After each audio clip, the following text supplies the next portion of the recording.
公子达达利亚是我真正意义上的第一个5星 C， 对于这个角色的认知我也是分为了3个阶段。刚出来的时候公子的分屏很差，还是个男人，其实我也没有想抽他，但耐不住他的池子里有灵光呀，于是乎我抽了一个灵光，歪了3个公子，很烦。不过既然都已经2命了，那不练的话也说不过去，所以在水套出来之后我把公子拉了起来，输出确实不高，近战状态下平 A 伤害只有5、6千，完全不够看，但是手感是真的没话说，大世界割草真的很爽。于是呢，我定了一个小目标，就是近战状态平 A 伤害过万。当时我的公子圣遗物很一般，所以我以为等我有了5星武器，伤害过万是完全没问题的。事实证明是我太天真了，直到现在我也没能实现这个小目标。刀过万真的很难，对平民来说几乎不可能。这是我对公子认知的第一个阶段。当时的我认为公子的主要伤害来源就是普攻，所以我也一直在努力的去提高公子的普攻伤害，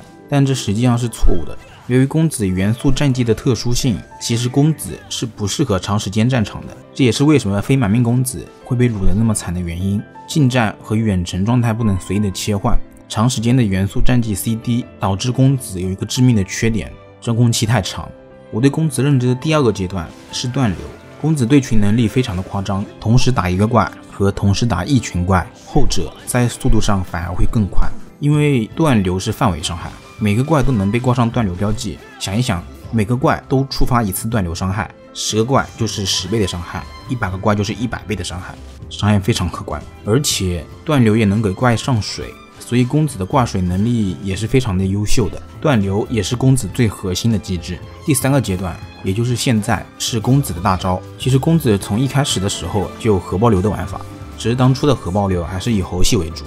而现在得益于公子的配对，核爆会有非常高的实战价值。公子大招的倍率非常高，直到蒸发后的伤害可以随随便便上10几万，比近战状态 AAA 来的直接多了。所以综上所述，我认为公子是一个更适合短时间战场的爆发型速切角色。说到倍率，我也谈点题外话。倍率这东西其实是作为一个角色的伤害判定最重要的一环。一个角色强不强，看倍率就能大概看出1、2，然后才是看角色的机制。机制优秀，倍率也不错，那这角色绝对不会弱。机制拉胯，但倍率足够高，那也能给你救回来。机制优秀，但倍率拉胯，那这角色绝对强不起来。当然，这主要针对主 C、辅 C 这类角色，而且最后我们也还是得看 DPS 来最终判断，这点和竞技类游戏是不一样的。像是撸啊撸这种游戏，机制其实会更为重要，但原神它的核心玩法其实是竞速，伤害就是一切。毕竟怪太简单了，所以我们只能比速度，谁打得快，谁就是老大。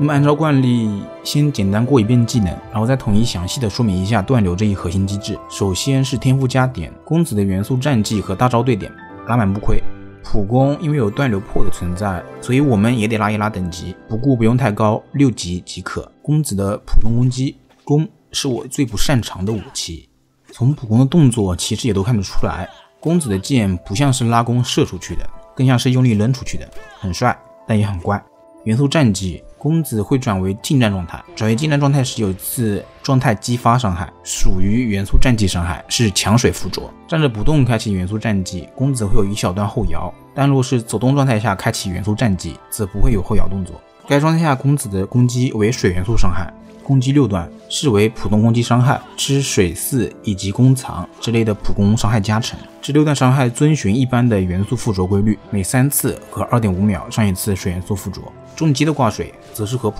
攻无力的，也遵循一般的元素附着规律，只不过重击有2段伤害，而且所需时间也比较长，所以感觉上每次都是可以附着水元素的。元素战绩的初始冷却为6秒，在该状态下每待1秒，战绩的冷却时间也会增加1秒，最长持续时间为30秒。冷却时间是持续时间长短为6到36秒不等。7人会自动关闭近战状态，算是比较方便的一点。若是30秒持续时间结束，自动回到远程状态，战绩 CD 会变得更长，为45秒，所以我们能切人就切人，而且一直站着砍也没啥伤害嘛。近战状态下公子是没有下落攻击的，需要小小的注意一下。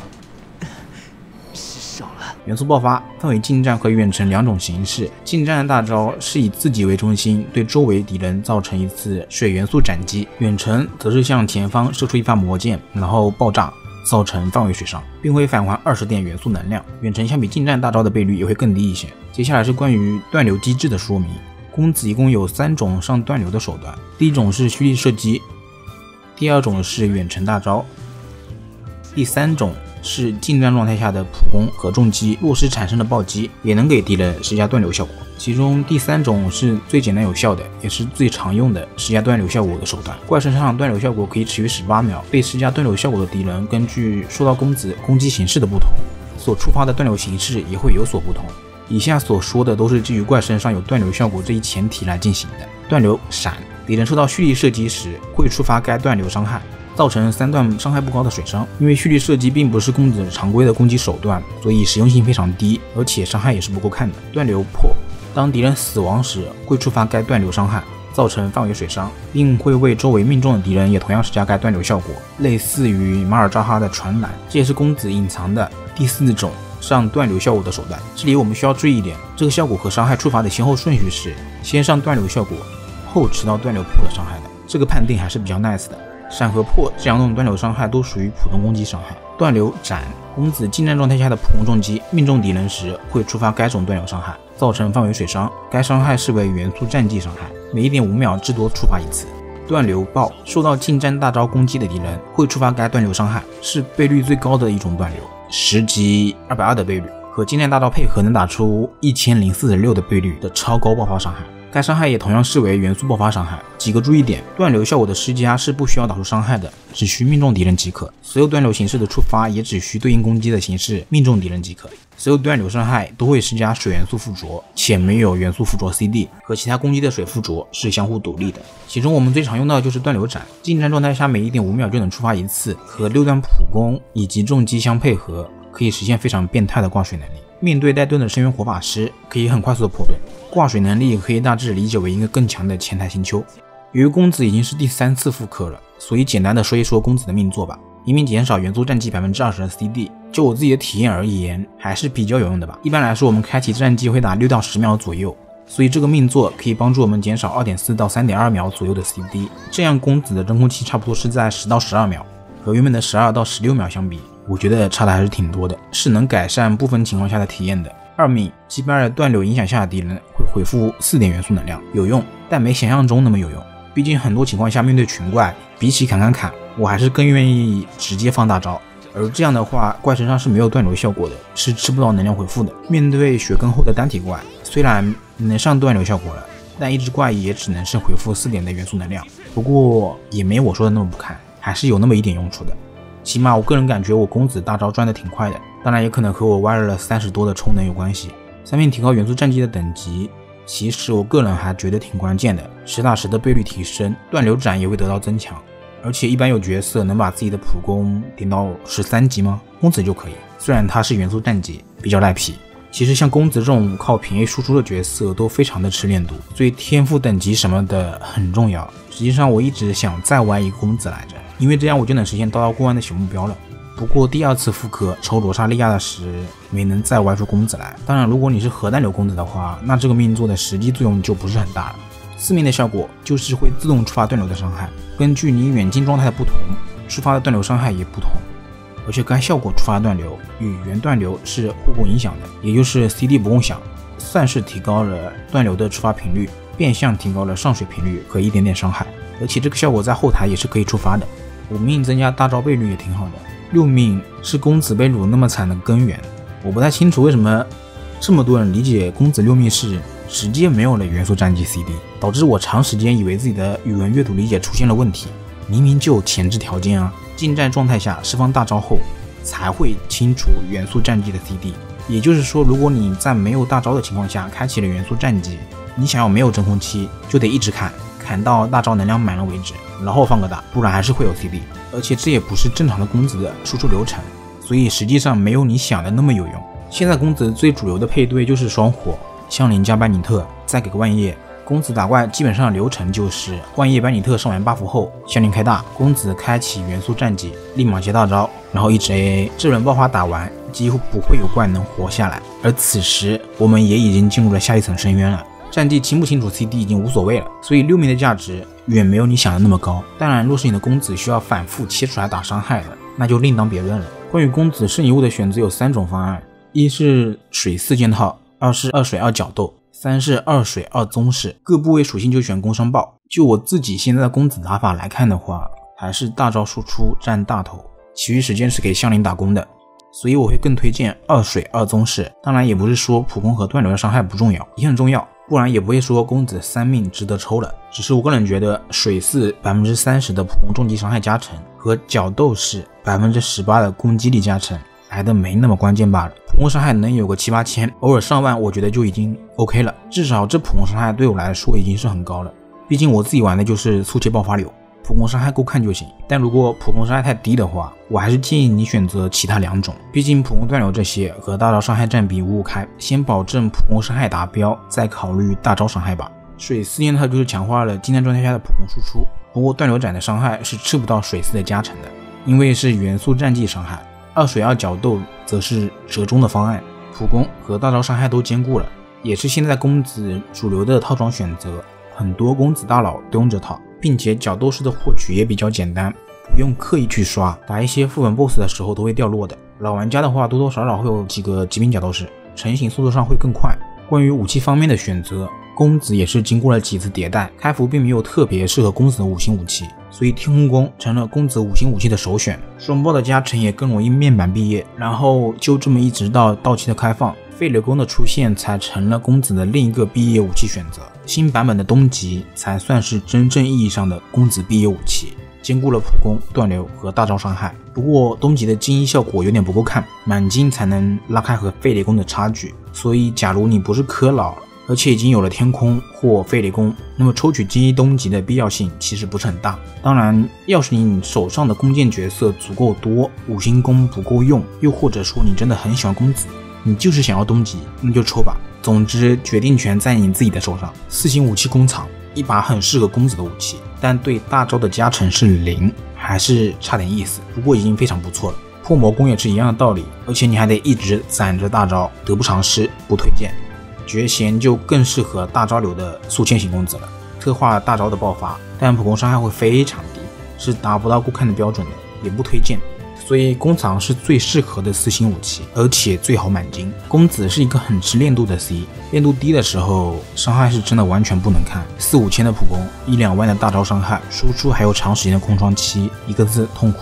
但慢慢的你天后等级拉起来了，你圣遗物养好了，武器也到位了，你会发现公子的输出其实还是可以的，虽然还是有真空期，但在特定的队伍里它能发挥很大的能量与作用，而这个队伍就是双火队，香菱加班尼特。关于公子的配对我只讲这一种，也只推荐这一种。魔王武装比起公子更适合火 C， 永东流的公子会穿4兵套搭配莫纳干羽，4号位可以带罗莎莉亚，也可以带77做个双兵，利用冻结可以延长莫纳新效果的增伤，很安逸，输出平滑，但整体爆发就没那么高了。而公子双火队主要就是利用了蒸发这一反应以及香菱大招的特性，主要输出手法就是班尼特开大接香菱开大扔锅巴，香菱大招和锅巴都拥有锁面板的效果，所以收益会很高。最后切公子出来输出，开启元素战绩，然后开大赚一刀。这个阶段的香菱上火是很迅速的，公子这时候是压不住香菱的火的，所以大招的这一刀是可以完美吃到班尼特大和蒸发的。之后公子需要开始 A 重击循环来压住香菱的火，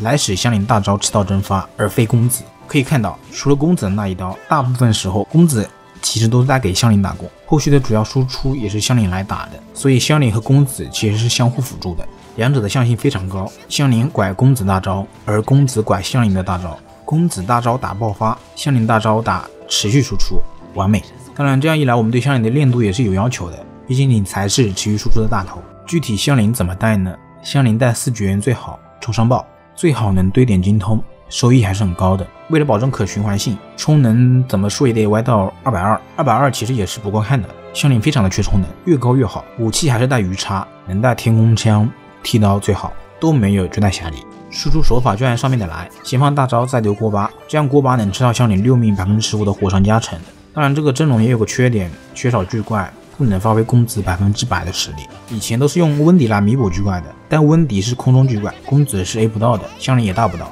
所以温迪并不是双火公子最好的拼图，万叶才是。万叶对公子双火的意义不仅仅是地面巨怪，还有高额的增伤，可以把整个队伍的输出爆发提高一大截。现阶段的深渊几乎没有一个怪可以扛过万达国际1轮的爆发，除非你锁血，虽然说我没有万叶，但双火公子已经是我所有配对中输出爆发最强那一对了。不知道有了万叶之后会有多变态，现在就是非常的后悔。但毕竟是2个 C 在同时输出，需要养成的成本还是比较高的。除了公子，香菱也是需要投入较多资源的，而且公子的身板也比较脆，生存能力比较弱，还是需要注意一下自己的走位，并且假如一套爆发打不死敌人，就会进入疲软期，循环方面的问题还是存在的。所以我们也可以把万叶换成雷神，雷神可以保证可循环性，但输出方面就会大打折扣了。总归还是需要舍弃一些东西的，鱼和熊掌不可兼得。仔细看的话，就会发现这套阵容其实就是武装队的变种，只不过行究变成了公子，